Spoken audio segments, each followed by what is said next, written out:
ಈ ದಿವಸ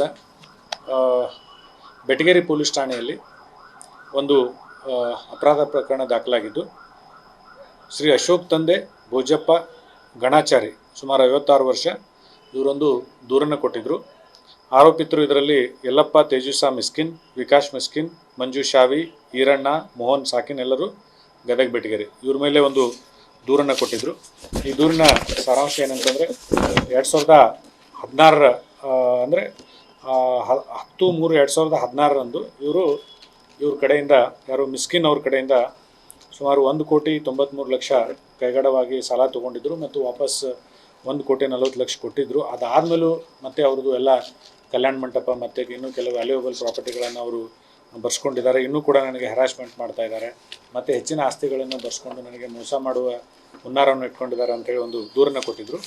ಈ ದೂರಿನನ್ನೇ ಬೆಟಗೇರಿ ಪೊಲೀಸ್ ಠಾಣೆಯಲ್ಲಿ ಅಪರಾಧ ಕ್ರಮಾಂಕ 15/2025 ಪ್ರಕರಣ ದಾಖಲಿಸಿಕೊಂಡು ತನಿಖೆ ಕೈಗೊಂಡು ಈ ಆರೋಪಿತರಿಗೆ ಸಂಬಂಧಪಟ್ಟಂಥ ಕೆಲವು ಸ್ಥಳಗಳಲ್ಲಿ ವಿವಿಧ ತಂಡಗಳನ್ನು ಮಾಡಿಕೊಂಡು ನಾವು ಇವತ್ತು ಒಂದು ಶೋಧನೆ ಮತ್ತು ತನಿಖೆಯನ್ನು ಕೈಗೊಂಡಾಗ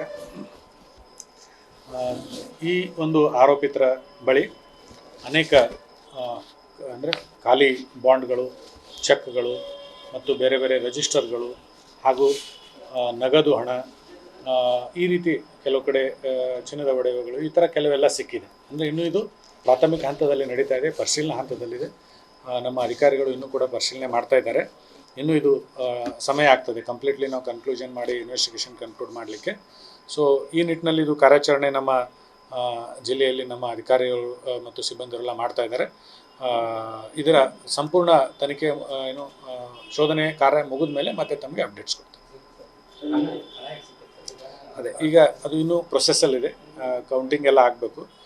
ಎಲ್ಲ ಆದಮೇಲೆ ತಮಗೆ ಎಷ್ಟು ಹಣ ಸಿಕ್ಕಿದೆ, ಎಷ್ಟು ಡಾಕ್ಯುಮೆಂಟ್ ಸಿಕ್ಕಿದೆ ಎಲ್ಲ ಕೂಡ ನಾನು ಮತ್ತೆ ತಿಳಿಸ್ತೀನಿ. ಇಲ್ಲ, ಅಷ್ಟೊಂದು ಮೋರ್ ದ್ಯಾನ್ 1 crore ಆಗ್ಬೋದು. 2 ಜಾಗದಲ್ಲಿ ಸಿಕ್ಕಿದೆ. ಅಂದರೆ ಅದನ್ನು ಅಥೆಂಟಿಕ್ ಆಗಿ ಕೌಂಟ್ ಮಾಡಬೇಕಾಗ್ತದೆ. ಅವ್ರು ಹೇಳೋದು ಅದ್ರ ಮೇಲೆ ಇದು ಮಾಡಲಿಕ್ಕಾಗಲ್ಲ. ಮೋರ್ ದ್ಯಾನ್ 1 crore ನೋಡಲಿಕ್ಕೆ ಅಷ್ಟು ಮಟ್ಟಿಗೆ 1.5 crore ಇರೋದು ಮೇಲ್ನೋಟಕ್ಕೆ ಕಂಡು ಬಂದಿದೆ. ಬಟ್ ಎಕ್ಸಾಕ್ಟ್ಲಿ ಏನಿದೆ ಮತ್ತು ಇದು ಏನು ಇದರದ ಹಿನ್ನೆಲೆ ಏನು ಎಲ್ಲ ವಿವರವಾಗಿ ನಾವು ತಿಳ್ಕೊಳ್ತೀವಿ. ಮತ್ತು ಡಾಕ್ಯುಮೆಂಟ್ಸ್ ಕೂಡ ಸಾಕಷ್ಟು ಇದ್ದಾವೆ, ಚೆಕ್ಸು ಮತ್ತು ಬಾಂಡ್ಸ್ಗಳು, ಅದು ಎಲ್ಲ ಪ್ರತಿಯೊಂದು ಕೌಂಟ್ ತೊಗೋಬೇಕು ಮತ್ತು ಯಾರಿಗೆ ಸಂಬಂಧಿಸಿದ್ದು ಅದನ್ನು ಕೂಡ ವಿವರವಾಗಿ ತನಿಖೆಯನ್ನು ಕೈಗೊಳ್ತೀವಿ.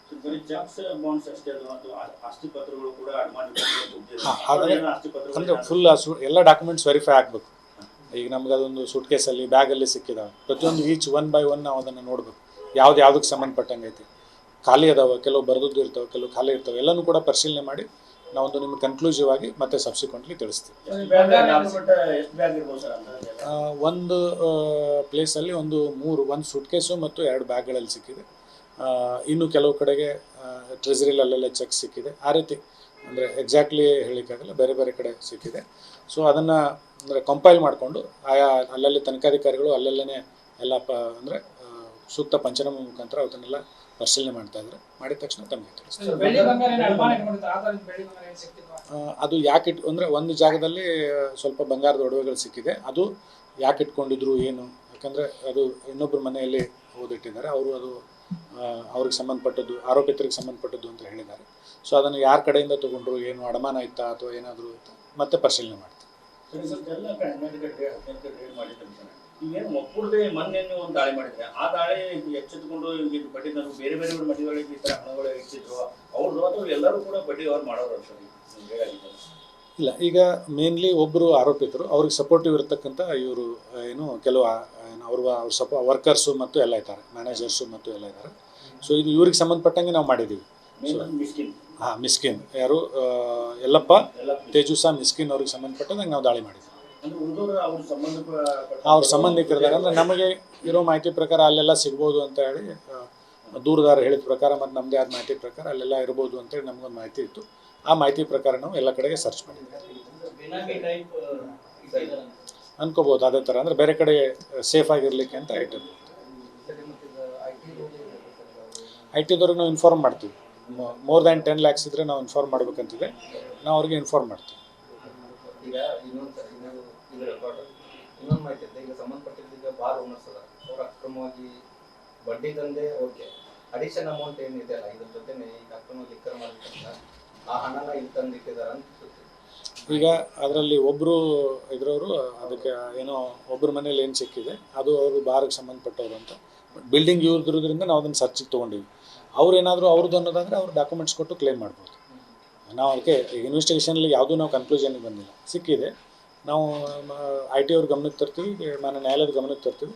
ಯಾರಾದರೂ ಲೀಗಲ್ಲಿ ಅಥವಾ ಅವ್ರಿಗೆ ಸಂಬಂಧಪಟ್ಟದಿತ್ತಂದ್ರೆ ಅವರು ಅದನ್ನು ಸಂಬಂಧಪಟ್ಟ ದಾಖಲೆಗಳನ್ನು ಪ್ರೊಡ್ಯೂಸ್ ಮಾಡಬೇಕಾಗ್ತದೆ. ಇನ್ವೆಸ್ಟಿಗೇಷನ್ ಟೈಮಲ್ಲಿ ಪ್ರೊಡ್ಯೂಸ್ ಮಾಡಿ. ಇನ್ವೆಸ್ಟಿಗೇಷನ್ ಮಾಡ್ತಾರೆ ಹೌದು, ಇಷ್ಟೊಂದು ಹಣ ಮನೆಯಲ್ಲಿ ಇಟ್ಕೋ ಅವಕಾಶ ಇದೆ ಅದನ್ನು IT ಅಧಿಕಾರಿಗಳು ಕನ್ಫರ್ಮ್ ಮಾಡ್ತಾರೆ. ಅಂದರೆ ಒಟ್ಟಾರೆ ಈ ಕಾರ್ಯಾಚರಣೆಗೆ ಎಷ್ಟು ಸಿಬ್ಬಂದಿಗಳನ್ನು ಬಳಸ್ಕೊಂಡಿದ್ರಿ ಏನು? ನಾವು ಸುಮಾರು 12 ತಂಡಗಳನ್ನು ಮಾಡಿದ್ವಿ. 12 ತಂಡಗಳಲ್ಲಿ 12 ಆಫೀಸರ್ಸ್ ಮತ್ತು ಅದಕ್ಕೆ ಸಪೋರ್ಟಿವ್ ಆಗಿರ್ತಕ್ಕಂಥ ಕನಿಷ್ಠ ಒಂದು ತಂಡದಲ್ಲಿ 4 ರಿಂದ 5 ಜನ ಸಿಬ್ಬಂದಿ ಮತ್ತು ಅದರ ಮೇಲ್ವಿಚಾರಣೆ ಮಾಡಲಿಕ್ಕೆ ನಮ್ಮ CPI Betageri Dheeraj, CPI Mulgund Sangamesh, DSP Sajjan ಅವರು ಮತ್ತು ಅಡಿಷನಲ್ SP ಇವ್ರನ್ನೆಲ್ಲರೂ ಒಳಗೊಂಡು ಒಂದು ಟೀಮ್ ಮಾಡಿದ್ವಿ. ಸೊ ಟೋಟಲ್ 12 ತಂಡ. ಆಮೇಲೆ ಮತ್ತು ಅಡಿಷ್ನಲ್ ಏನಾದ್ರು ಕಂಡು ಬಂದಾಗ ಮತ್ತು ಅಲ್ಲಿ ಇನ್ನೊಂದು ಸ್ವಲ್ಪ ಅಡಿಷ್ನಲ್ ತಂಡಗಳನ್ನು ತೊಗೋತಾ ಇದ್ವಿ. ಒಟ್ಟು ನಾವು 12 ಪ್ಲೇಸು 12 ತಂಡ ಆ ಥರ ಮಾಡಿ ನಾವು ಮತ್ತು ನಾಳೆ ಇದು ಕಂಟಿನ್ಯೂ ಆಗುತ್ತೆ. ಇದು ಕಂಟಿನ್ಯೂ ಆಗ್ತದೆ. ಅಂದರೆ ದಾಳಿ ಅಂತಂದರೆ ಇದು ಪ್ರೊಸೆಸ್ ಕಂಟಿನ್ಯೂ ಆಗ್ತದೆ ಕಂಪ್ಲೀಟ್ ಆಗುವವರೆಗೆ. ಅಂದರೆ ನಮ್ದು ಇನ್ನೂ ಅವ್ರ ಆಫೀಸ್ ಸರ್ಚ್ ಫೈನಾನ್ಸ್ ಸರ್ಚ್ ಮಾಡಬೇಕು. ಸೊ ಈಗ ಅದನ್ನು ಒಂದು ಟೀಮ್ ಯಾವುದು ಫ್ರೀ ಆಗಿದೆ ಅವ್ರು ಬಂದು ನೆಕ್ಸ್ಟ್ ಅದನ್ನು ಕಂಟಿನ್ಯೂ ಮಾಡ್ತಾರೆ. ಈಗ ಅವೈಲೇಬಲ್ ಇರೋ ಪ್ಲೇಸಲ್ಲಿ ತೊಗೊಂಡಿದ್ವಿ. ನೆಕ್ಸ್ಟ್ ಮತ್ತೆ ಯಾವ ಪ್ಲೇಸ್ಗಳದೋ ಅದನ್ನು ಮತ್ತೆ ಓವರ್ ನೈಟ್ ನಾವು ಕಂಟಿನ್ಯೂ ಮಾಡ್ತೀವಿ. ಎಷ್ಟು ಮನೆಗಳು 12 ಕಡೆ ದಾಳಿ ಎಷ್ಟು ಮನೆಗಳು ಅಲ್ಲ 12 ಕಡೆ 12 ಮನೆನೇ 12 ಅಂದರೆ ಈ ಟೋಟಲ್ 12 ಪ್ಲೇಸ್ ಅಂದರೆ ಅದರಲ್ಲಿ ಒಂದು ಫೈನಾನ್ಸು, ಮನೆಗಳು, ಫಾರ್ಮ್ ಹೌಸು ಎಲ್ಲ ಕೂಡ ಇನ್ಕ್ಲೂಡ್ ಆಗಿದೆ.